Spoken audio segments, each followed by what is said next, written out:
The damage from this latest storm was dramatic and had powerful impacts on property up and down the coast. If you experience property damage at your business, the Maine Department of Marine Resources is asking you to report it.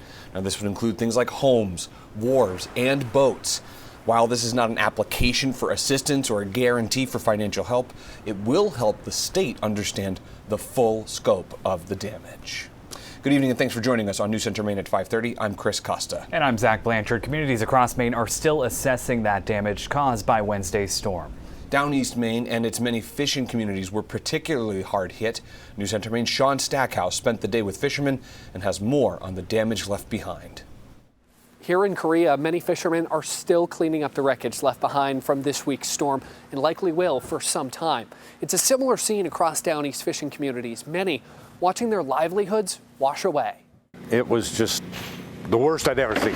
At the Korea Lobster Co-op, I mean, the whole building itself was coming up, 3 or 4 feet. Fishermen are now hauling traps out of the water. The wharf they sat on washed away.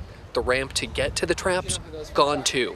The storm's destruction stretching across Down East Maine. Well, now I got to wait for the tide to get down, then I work my way back out, try to get this part up. Lobsterman Roger Chipman has been fishing out of Bunkers Harbor for 50 years and says it's the worst storm he's seen. This is altogether different than what we've ever had. Storm surge wreaking havoc on this wharf. Just one wharf over, a building came crashing into the water and washed ashore. The area filled with debris. So much stuff in the ocean right here now, it's crazy. A few miles away in Prospect Harbor, multiple boats were washed ashore. It was absolutely insane. John Harris's boat washed ashore too. It's back in the water, but Harris and other fishermen spent the day removing the mast and preparing for it to be out for repairs for likely more than a month. It's heartbreaking, really. Yeah. It's your livelihood. That's how we make our money. Devastation across Down East Maine.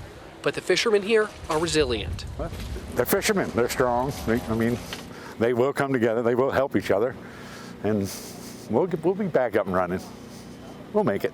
Governor Janet Mills has declared a civil state of emergency in coastal communities impacted by this flooding to assist with recovery efforts. In Korea, Sean Stackhouse, CENTER Maine.